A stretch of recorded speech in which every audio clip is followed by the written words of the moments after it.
Good. So we are here together. We're coming together as one for another magnificent session of mindfulness.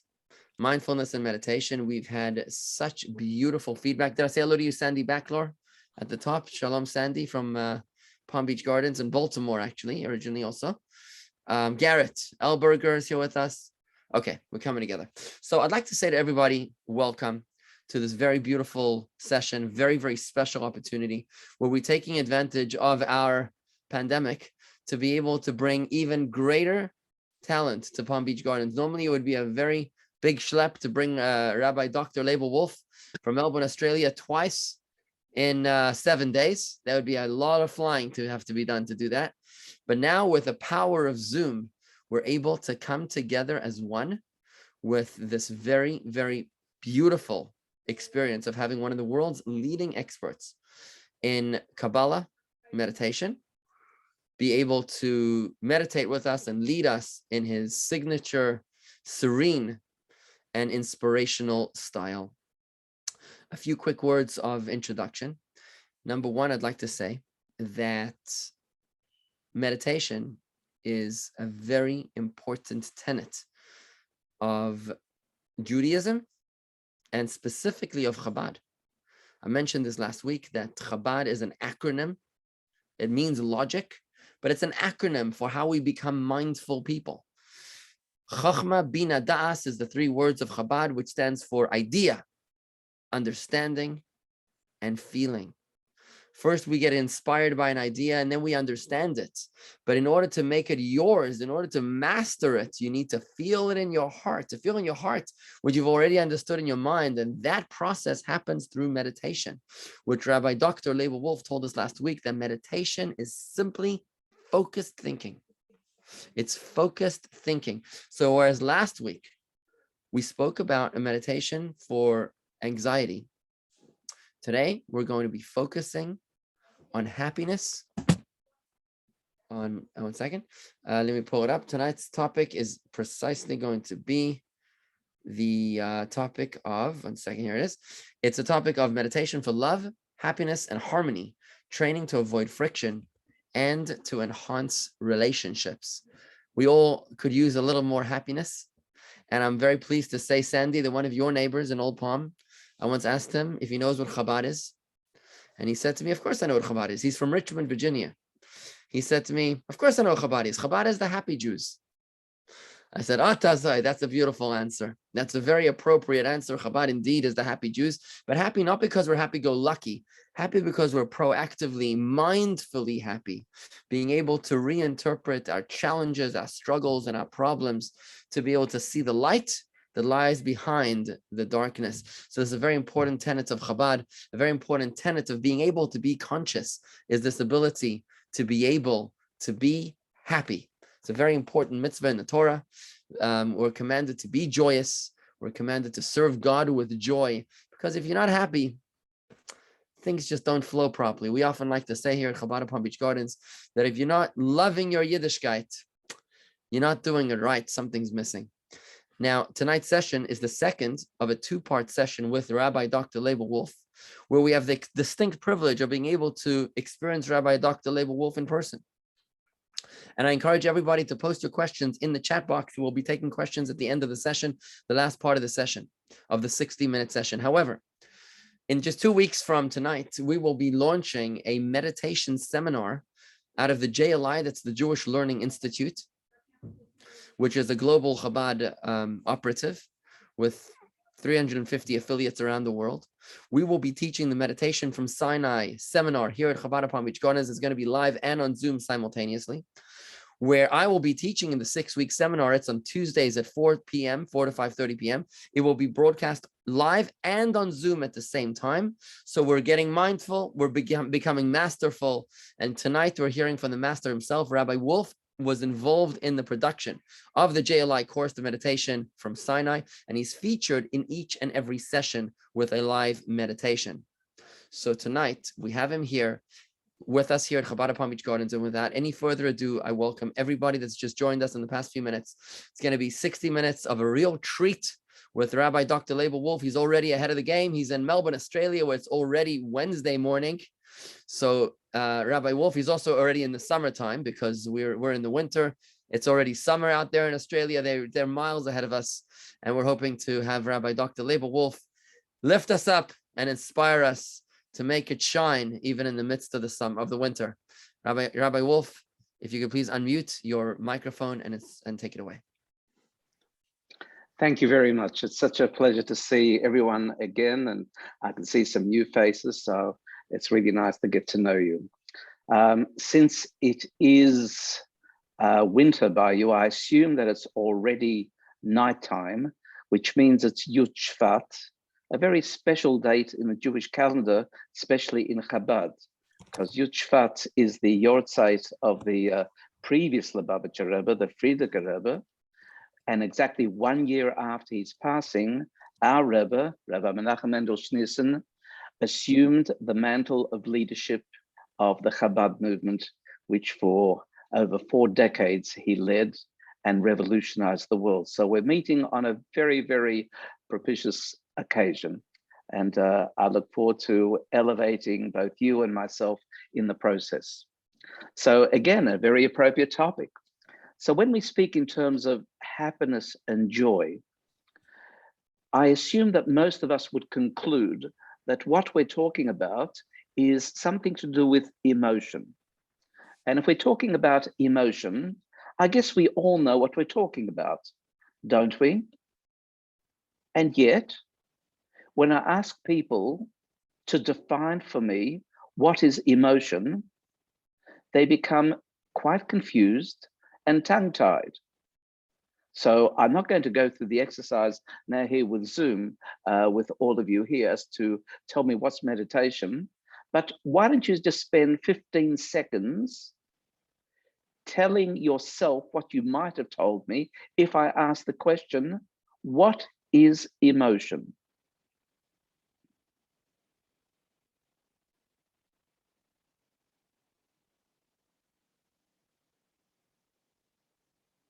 Now, some of you might have responded and said, it's a feeling, to which I would have responded and said, you've told me nothing, especially about what emotion is, because feeling is just a synonym. I would then ask you, what is emotion? What is feeling? And some of you might become a little more sophisticated then and say, well, it's some sort of a reaction that's to do with the mind and the body. Well, then you've introduced the variations on the theme, mind, body, but what is emotion? And if you were to say reaction, I'd say nuclear, electrostatic, mechanical. What do you mean by reaction? And I have a good sense that no one in our audience would have been able to give me a concise definition of what's emotion. And the reason is because there isn't. Surprise? Words, definition, are tools of mind. Words are not tools of emotion. Therefore, I was asking you for the wrong tool. If I wanted to know more about emotion, if I was a Martian who landed on Earth, and all of us know that Martians don't have any emotions, and they asked Earth people, what's emotion? We would have to demonstrate it through behavior. But words, no. That's why there's so much difficulty both in understanding what is emotion, because word understanding, mind, and also in treating, by psychologists and others, emotional difficulties, challenges, because of its inexactitude in terms of definition. In Hasidus, in our teachings, our deeper teachings, we learn that consciousness flows in 2 pathways. 1, mind, 2, emotion. Seichel and midos. See these as 2 different channels of expression of self. And last week we discussed what is self. Self is essentially the energy force called neshama that flows through the technology or machinery called guf, body. The interface of energy and body results in an experience of consciousness. There are subcomponents, consciousness known as hearing or seeing. Mind is the consciousness of brain. What about emotion, which is our topic today? So we say that emotion filters through the technology of the heart. And you might say that's being a bit poetic and it's prose-like or metaphoric. But no, and not for today, but in fact, the heart does produce our emotional reactions. Just accept it for our purposes today, that we have two pathways, mind and emotion. And today, we want to tap into emotion. So having given this very short preview as to the difficulty of understanding emotion, defining emotion, we do have states of emotion that have English words and Hebrew words and other languages, like joy and happiness, or sadness and depression. Now, what's the difference between these two? Once again, it would be very difficult to explain in words what is the difference, yet you and I have certainly experienced consciousness of these two variants, happiness or sadness.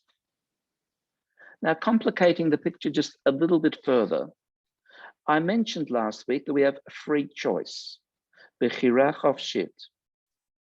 I can either mediate my emotions in a very high order, altruistic manner, or I can mediate my emotions in a very egotistic, self-centered manner.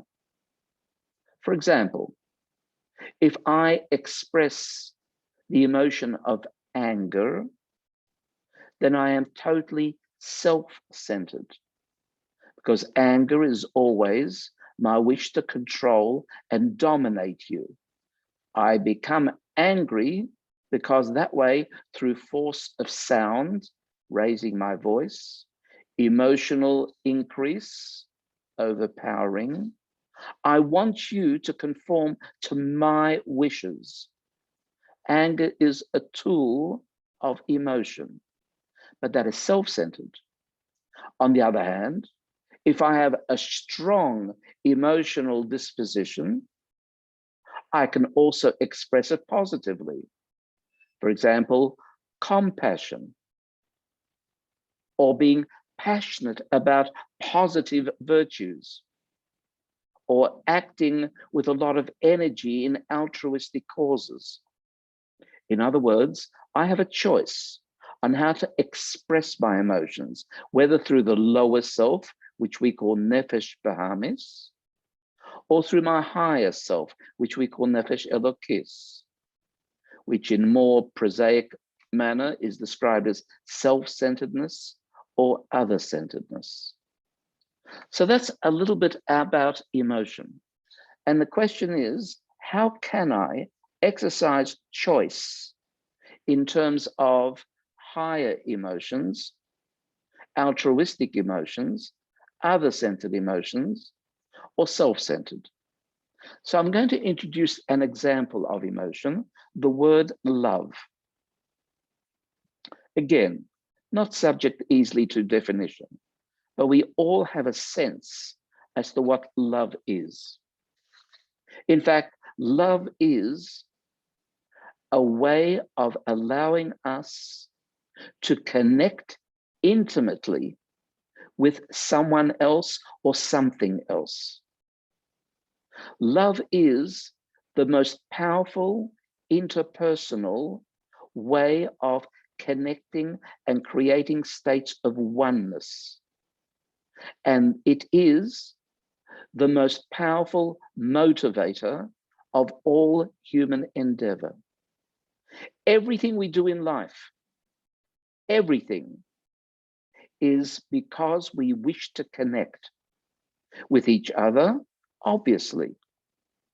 And the more that we connect, the more we have an expression of love. But we connect also with information, with knowledge. We want information, we want knowledge. In fact, when we gain a state of connectedness with knowledge, we become enlightened. There's a light that shines. Our feelings feel up. So for example, if you have difficulty understanding something, you feel its opposite. What is its opposite? Frustration. Frustration means disconnect. I'm not able to connect. And my experience of that emotionally, we use words like frustration. We can become unhappy as a consequence. We can even become sad, if not depressed. So we have connectedness as the primary motivation and disconnectedness as its opposite. The word we use is achdut, achdus, oneness. We constantly seek states of oneness in every way possible. When you say, I feel comfortable, or I feel familial, it means that I'm connecting. And it's a very, very easy litmus test. Connect or disconnect. And that's really how we direct our emotions. When we find a disconnect, we try to deal with that disconnect because it's uncomfortable. We can deal with it negatively. I'll force you to connect to me by expression of anger, or I can become manipulative. I can become exploitative. And that means I want to have my hit of connectedness. That's when connectedness is being used by choice in a lower order fashion, egotistically, me-oriented, self-centered. Or I can connect altruistically, of which the word love is perhaps the best expression of. In Hasidic teachings, there is a connection between mind and emotion.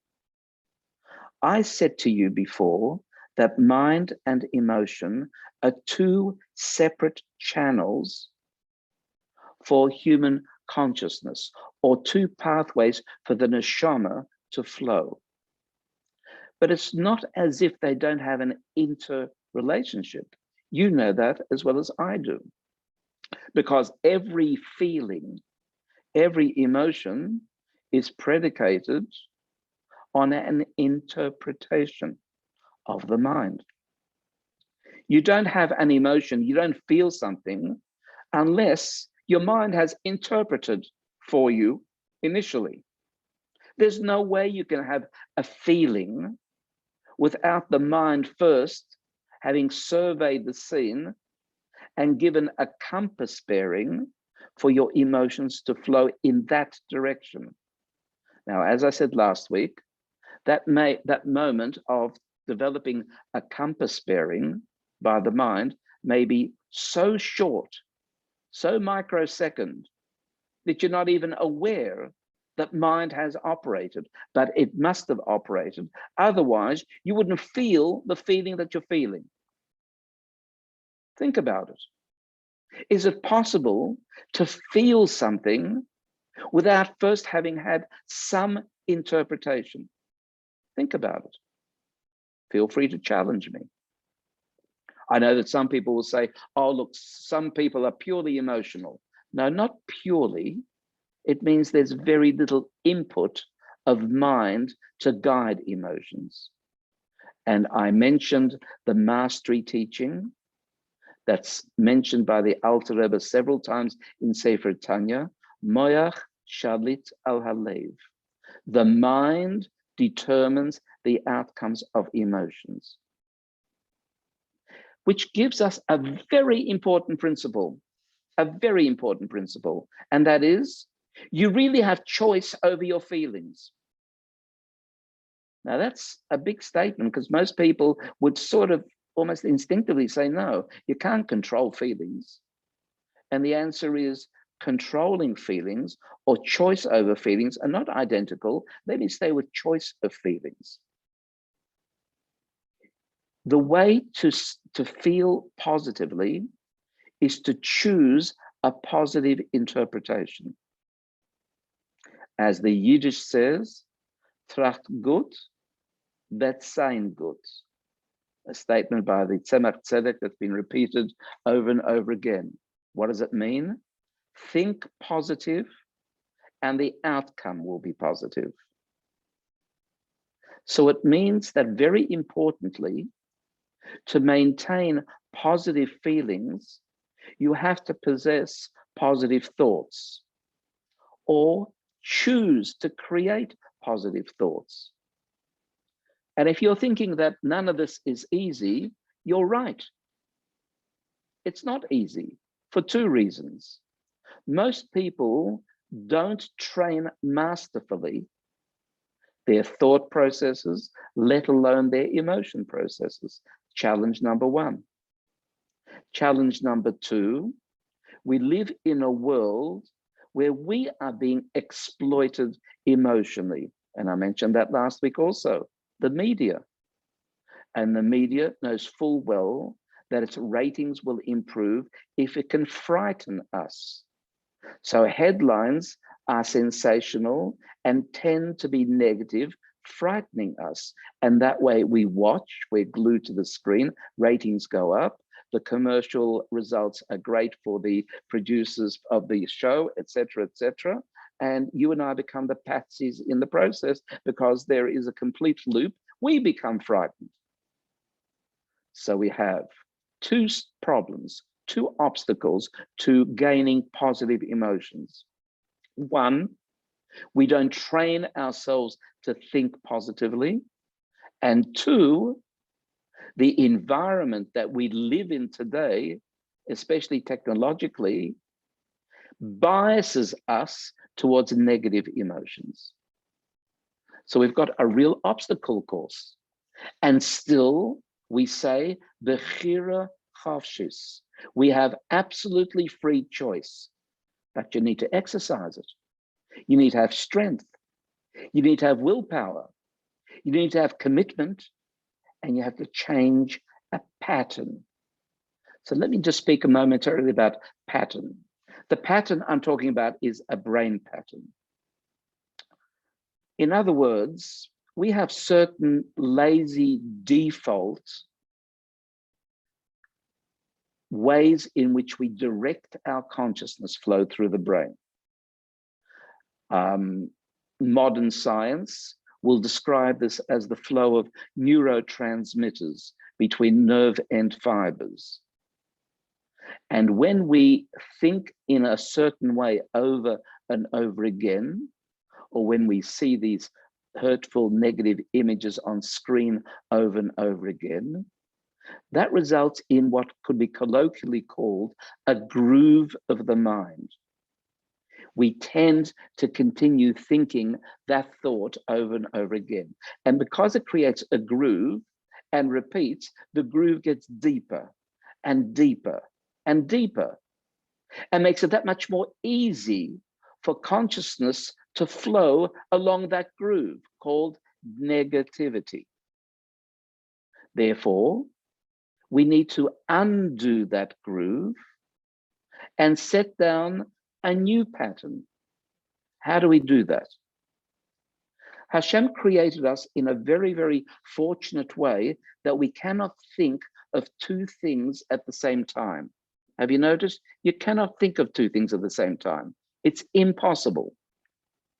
You can oscillate very quickly between two thoughts or two images of the mind, but you can't at the very same instant have both. Therefore, you can displace one image, one thought with another one. You have the choice. You have the capacity to slide a new slide into the brain and allow that to be the slide of consciousness. To do that, you have to have, as I said earlier, commitment, willpower, and practice, practice, practice. And the more that you practice positive slides, sliding them in, what you are in fact doing is creating a new neurotransmittic pathway of the brain. And the more you cut that groove deeper, the more likely that becomes your new default habitual thought pattern. And the old one becomes disused. Grass grows all over it and it stops being recognizable, which means your tendency will be to interpret things positively. Tracht gut, wird sein gut. Think positive, the outcomes will be positive. In this case, the outcomes we're talking about are emotional outcomes. That's why you find that some people are just happy people by nature, and some people are depressive people by nature. Now, I use the word by nature, which means, yes, you do have a certain genetic predisposition. And I emphasize the word predisposition because it's not a must.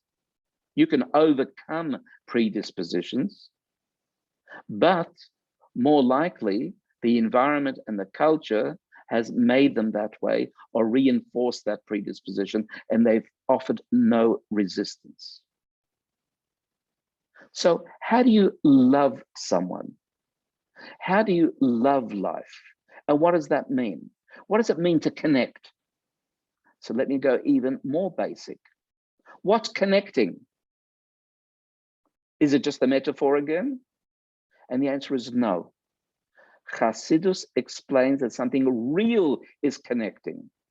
Not real of a physical sense, but real of a spiritual sense. Your neshama is reaching out, and the neshama has the capacity to reach beyond your body and wants to touch the other neshama.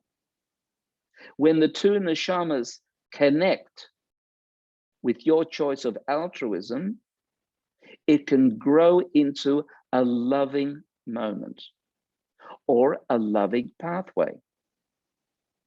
So when we say Shema Yisrael, Hashem Elokeinu, Hashem Echad, and we say God is one, we don't really mean there's one God. Everyone knows that. What we're saying is we're reaching out and entering into state of oneness with the cosmos as a whole, with God the creator. And we do that at a micro level with each other. And because we learn that everything possesses a soul, not just the human being. An animal has a soul, a plant has a soul, and the stone has a soul. So when we reach out in a positive manner to any of these levels, we enter into a loving relationship. Now, of course, the quality of that loving relationship is different in each instance. You love your dog differently than you love your child. And you love your plant differently than you love your animal. And likewise with your pet stone. I'm only kidding. In other words, we enter into a relationship of profound respect, joy, connection with our environment, ecologically and otherwise. So we've got appropriate love in each instance. And I repeat again, appropriate. But you can fool yourself and think that you are in an appropriate loving stance when it can really be exploitation. So here's a very interesting notion. A lot of what the word love is portrayed out there is really achieving self-satisfaction. For example, would you say it's very reasonable to make the following statement? I will love you if you will love me. And most people say that's reasonable. It's a quid pro quo. It's highly democratic. It seems well balanced. And I will say to you, that statement is a statement of pure exploitation. I'm using you for my purposes. I will love you if you will love me means if you don't give me what I want, that experiential moment of love, you don't give it to me, forget it, kiddo. I'm not going to have any love for you whatsoever. I will love you if you will love me. That's pure exploitation. And many people confuse supposedly real love for what is exploitative love. What we should be saying is, I will love you, period. Even if you hurt me, I will love you. Even if you don't reciprocate love to me, I will love you. Why? Because love is your soul reaching out. We call that chesed, the spiritual aptitude of outward flow, outward from me. Hashem used this as the primary tool of creation. Hashem flowed outwardly from itself, and that outward flow is called world, existence. And chesed, therefore, is the dominant nature of all things in existence. Everything is in a state of giving. Going back to the word ecology, everything's giving to each other. That's why there's ecological balance. We're always in a state of wanting to give. That's our natural tendency. Think back to moments in your life when you felt supremely happy. I guarantee you, the images that come to mind of when you were really happy are moments when you were in a state of giving and sharing with someone close to you. Because the act of contribution, the act of giving is the natural flow of the universe. The earth gives of itself when you plant the seed in the ground. The seed is only a seed. It's not yet the apple tree with 500 apples on it. It's just a seed. How did that seed become the apple tree with 500 apples on it? Short answer, the earth gave it its potential to evolve and grow. Without the earth's givingness, and that's why, and the earth is part of the process known as giving, and we call it Mother Earth. We call it feminine, the sense of nurture, the sense of giving, and everything has this tendency. I love you, period. You might say, but hold on, what if I don't get love back? You don't get love back. So what? Does that stop you loving? You mean you only want it because you want some result for yourself? That's what love is? No. In our tradition, love is all about giving, not receiving. Love is not a two-way street, as everyone wants to say. A radical statement. Love is not a two-way street. Love is a one-way street. Love is what I give. If I get it back from you, that's called bonus. Okay? It's very pleasant and beautiful to feel loved, admittedly, but I don't love you so I can get the hit back to me. And that's why we have so many breakdowns in marriage. There are many complicated reasons for it, but this is one of them. That there's an expectation that love is what I get back. No, it's not. Yes, you have choice to turn off your love. That's a separate consideration. You may feel it's too hurtful to stay in a relationship because you're not getting it back. And quite the contrary, you may be hurt all the time and your tolerance level is at breaking point. And therefore, it's a misjudgment to stay. But by and large, people don't work sufficiently at the positive virtue of loving altruistically, the giving of the love. This is a most important principle in our Jewish spiritual teachings in context of love. When we connect, the result is an experience of happiness. Happiness isn't an island that you seek somewhere and finally discover it because somewhere out there is happiness. No, happiness is your experience of you reaching out altruistically and touching the soul of the other. When you touch the soul of the other, you might embrace them in all sorts of ways. And coming back to the point I want to make, so there's a connection between mind and emotion. I said to you that you have initially some interpretation to create an emotion. So there must be a connection. There are two pathways, admittedly, but they interconnect. And that's why you can master emotions through your mind. That quality is called da'at. Of the three Sophiatic qualities of mind, namely chokhmah, bina, and da'at, to be discussed with your rabbi on another occasion. The third one, da'at, is the connecting point. Da'at has the seed of emotions within it.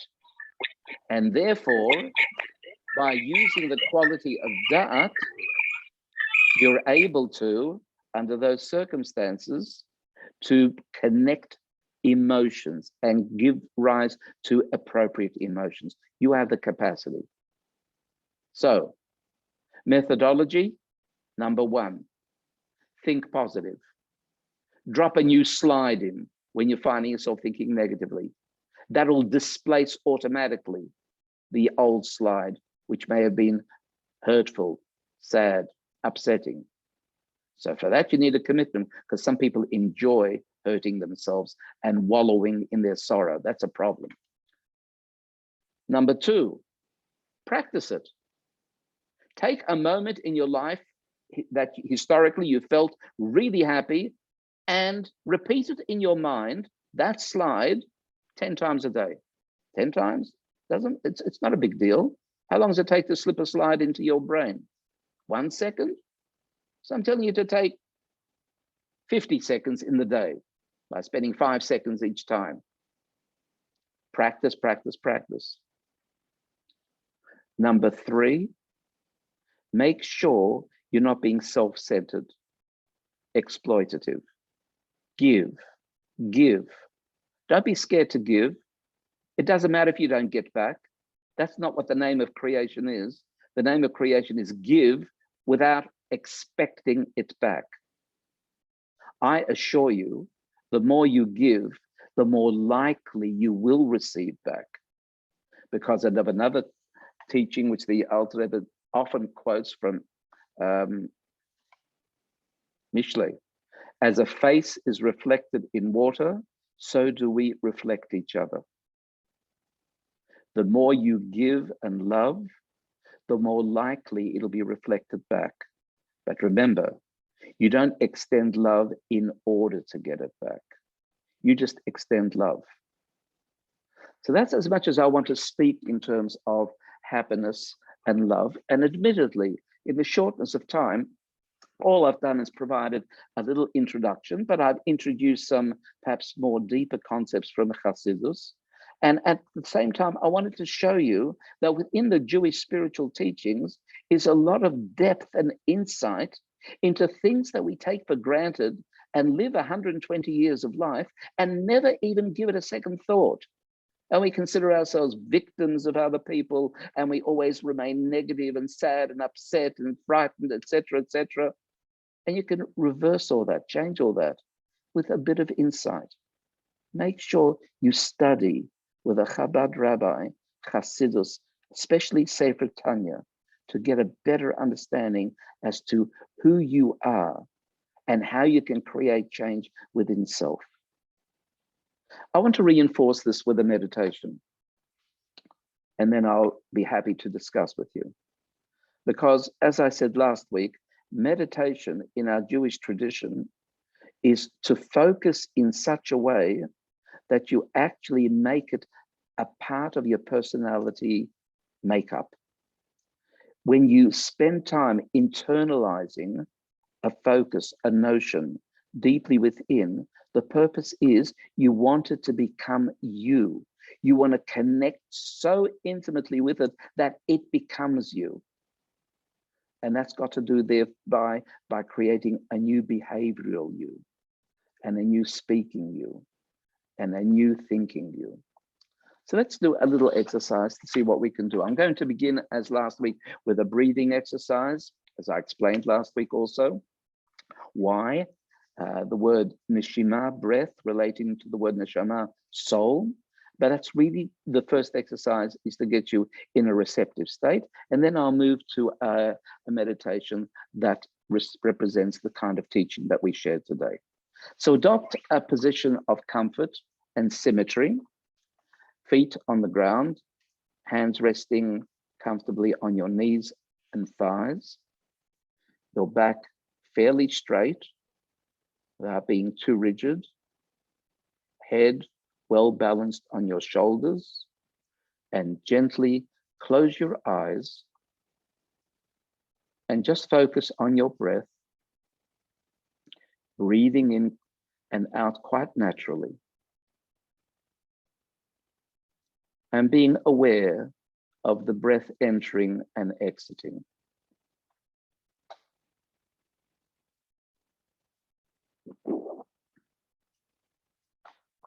And if you can, breathe in and out through your nose. And as you breathe in through your nose, become aware of the slightly cooler air entering.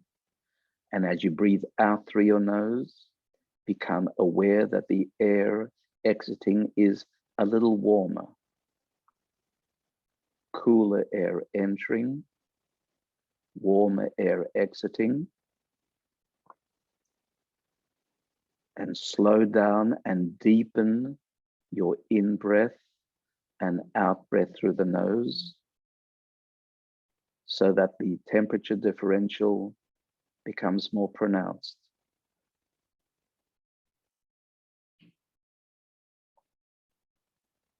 And now direct your breath down to your abdomen, past your chest, the in-breath. And the best way to achieve that is to ensure that as you're breathing in, you expand your abdomen. And then you contract your abdomen to breathe out. So take a deep breath in, expand your abdomen at the same time, collecting the air, and contract your abdomen to force the air out. So the abdomen works like a pump. In, abdomen, out, abdomen. Just practice that for several breaths. Expanding your abdomen as you breathe in.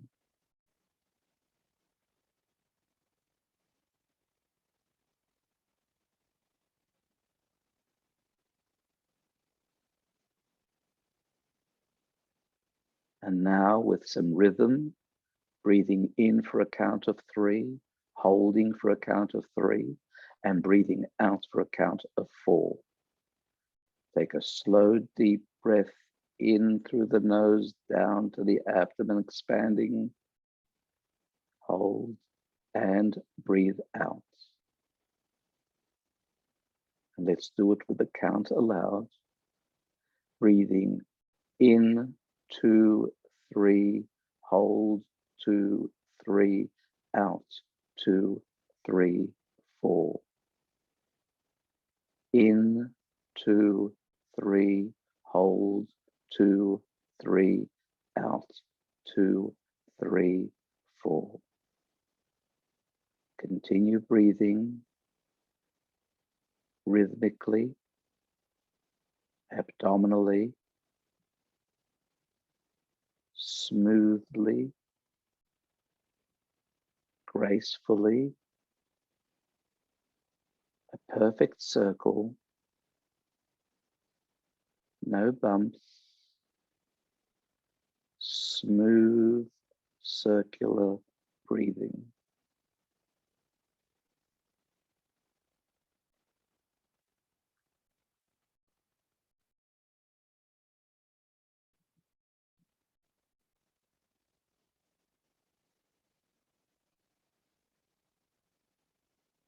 In your mind's eye, become aware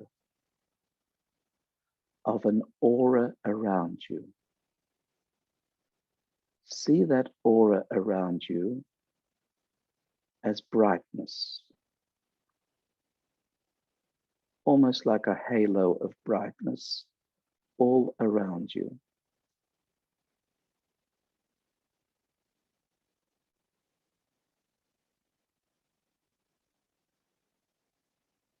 That halo of brightness expands and becomes wider,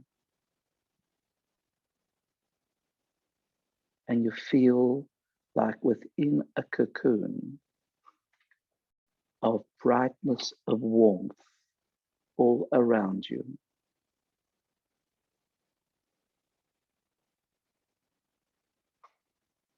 And the brightness around you seeks to reach out and encompass someone you love. Bring to mind someone who is very close to you, whom you have a deep love towards.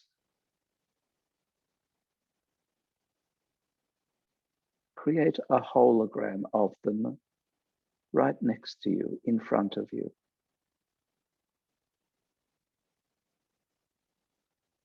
Allow that beautiful halo of light around you, that aura, to extend and encompass them, so that the person is now connected deeply with you.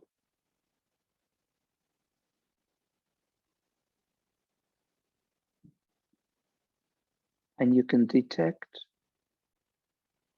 an aura around them as well. And it's your aura intersecting with theirs, merging, joining, connecting, until there is only one aura all around you, all around you and the other person together. And it's brighter. Give it a color. Give it vividness. You are both within a joint aura of love and chesed.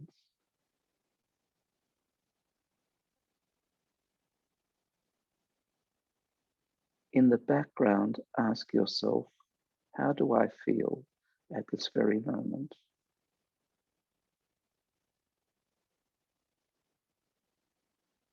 Is it deep? Is it meaningful?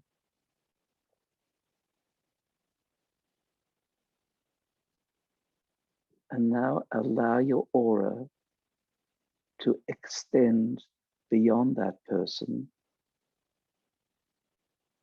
into the world, into all the spiritual worlds. And you intersect with so many auras. And you feel at one with the universe. Comfortable, warm, enlightened, and elevated.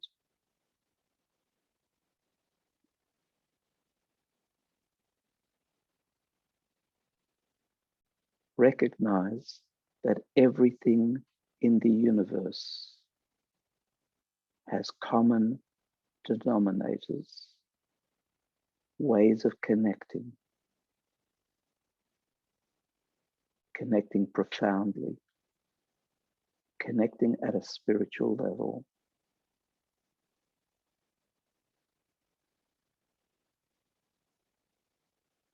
Become aware of an extremely bright aura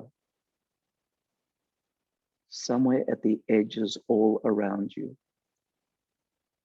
but it's a glistening white. It's the aura of Hashem's presence. And you seek connection with it, a merger, so that everything dissolves and becomes that white light in an absolute state of oneness, which is the ultimate truth.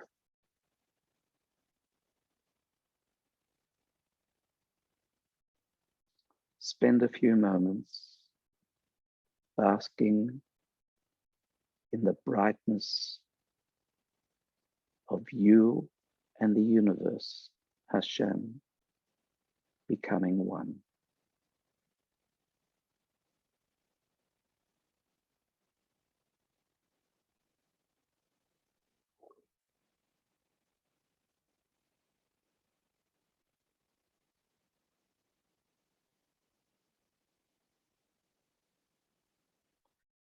Focus again on your breath,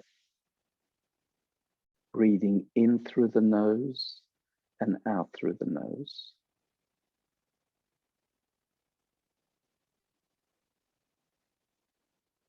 Cooler air, warmer air.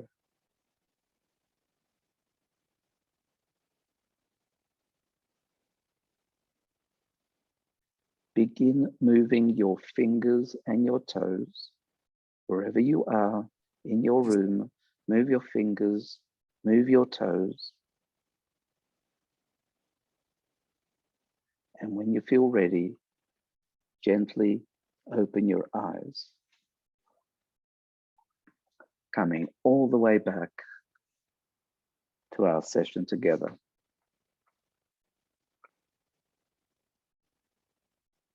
Okay, a little journey. I've put up on our chat, as I did last week, my emails. So if you'd like to receive daily 3-minute meditations, just email me, but you must email me your cell phone because they come on WhatsApp. Please include also your state and city. Okay, are there any thoughts or questions that you'd like to share with me? Rabbi Dr. Wolf, this is Rabbi Vigler here. I'd like to start it off with a question that I received about giving, loving, being giving. What about someone who's widowed, lost a loved one after many years, and they're now in a situation where they're alone? How do you apply the meditation to happiness? No one is ever alone. In one sense, we're always single units, even when with loved ones. And the most profound loved ones is usually our spouse. There are others. I know that there are individuals in unfortunate circumstances that may not have even others. That's fairly rare. And then there's always the idea that we're never alone because of all the other elements of creation, whether they be the animal world or the plant world or the inanimate world, etc. And ultimately, we're never alone because Hashem is constantly with us.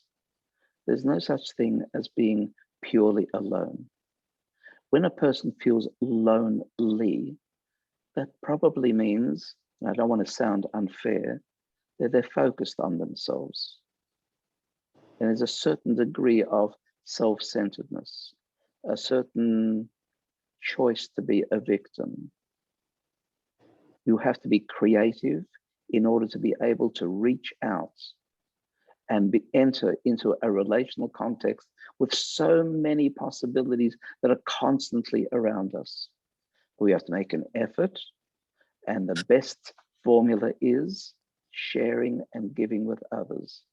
When we're lonely, go out of your way to serve somebody, whether it means serving them by visiting them, serving them by bringing some food, serving them by lifting the cell phone and calling them, serving them in whatever shape or form. Always act when you're lonely. Don't stay in your prison of loneliness. Any other thoughts? Yes, Yes, I've got a question. Go ahead. I have one thought. You said the three or four steps to think positively, drop a new slide in, practice this, practice, and give. Doesn't matter if you don't get back. I think how would you tell an individual to have patience and don't be so hard on themselves waiting for that to happen? Because that certainly won't happen immediately, I don't think. You said, practice. So what advice could you give someone to give them patience to wait for that change to happen in their lives? Yes, patience is a virtue and it's a wisdom teaching, but it's often confused with passivity. And I'm against passivity. I'm an activist by nature. And I think that while we advocate patience, which is a virtue in the right circumstances, in this particular context that we're speaking about here, I prefer an activist stance. Don't wait. Find the first opportunities to get out there and connect and give. Don't pause. Just get out there and create the opportunity. I guarantee you, tracht gut, wird sein gut. When you think positively and act on that positivity, the outcomes will be positive. So while I accept what you say and it's wise, you have to be also wise to know when to apply it. So I just want to answer one more question, which is here on the chat, that in my book, I discuss the balance of chesed and gevura, and that's a dynamic that we haven't explored fully. I mentioned in passing, I said love can be exploitative. Now I'm going to say something else. Love can be overpowering. You can give too much love in the moment.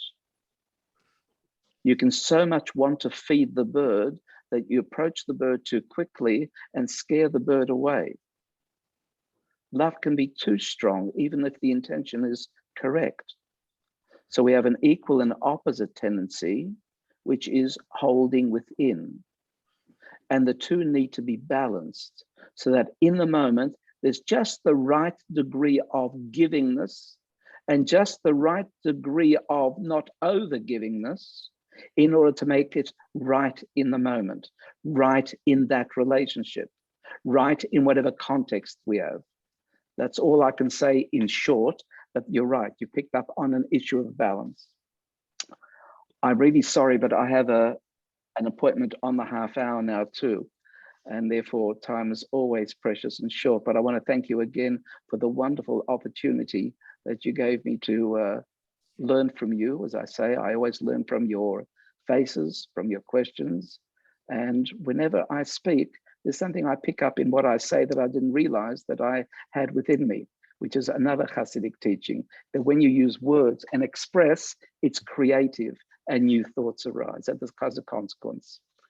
Be well, make Yud Shvat meaningful for you, and I'm wishing you a happy, loving life. Thank you so much. Thank you, Rabbi Dr. Labor Wolf. It's always a pleasure to have you with us. And as we bid you farewell, I don't want to hold you before your next appointment, but I do want to say to everybody else that's joining us here tonight, I would like to thank you very, very much for taking the time to be here with us. Remember that meditation is such an important element of our humanity, of our consciousness, of our ability to be proactive about our emotions and not just reactive to the latest stimulus that goes on around us. I'd like to also remind you that we are having a 6-week course on called Meditation from Sinai, starting 2 weeks from today. It's a Tuesday afternoon at 4 o'clock. 4 to 5:30 p.m. will be taking place at the Chabad Palm Beach Gardens. I'll be delivering it. It will be live as well as on Zoom simultaneously. And you can register online at jewishgardens.com/RSVP. That's jewishgardens.com/RSVP. We would love to have you participate in this course because meditation is really about evolving our identity and evolving our consciousness and evolving our maturing our souls. We've here in Palm Beach, we've come a long way. People that have moved to Palm Beach have managed to retire, thank God, and to move on and to retire in the sun. It's beautiful. So your body might be comfortable in the sun and the surf. But the question is, what about our souls? Have we given our souls the opportunity to reinvent themselves, to rise to the next level? Or are we still stuck where we were 30, 40, and 50 years ago without having ever truly evolved? This is the essence of Jewish prayer. Jewish prayer is not something done only with the lips. It's something done primarily with the heart and the mind. It's called avodat tefillah, the work of prayer. It's a intimate bond connection with our maker, with our source, with our Father in heaven. And that's why I encourage you when you daven. Maybe you don't have to daven all the words of prayer, but when you daven, try to take an idea. Begin the davening with a meditation, much like we did here tonight, and enter the prayer experience with a mindset that is foundational, that is able to prepare you for a new horizon. And with that, when you read the words of prayer, even if it's only one paragraph or 2 or 3 pages, you can emerge from an immersive prayer experience that is mindful, that is meditational, that is experiential, and is truly transformational. When we really think, it's amazing the impact that it has upon us. We spend all of our lives busy doing things and talking ad nauseum. But how often do we spend thinking?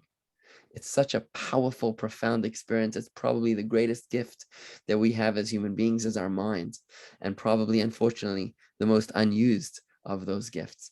So I hope that you'll join us, God willing, in 2 weeks' time for the Meditation from Sinai course. Again, you can sign up online. I see that Ashley posted the link in the chat box. It's jewishgardens.com/RSVP. And I thank everybody for joining us here tonight as we truly move on, mature, and reinvent our mindfulness and our spirituality. Thank you very, very much.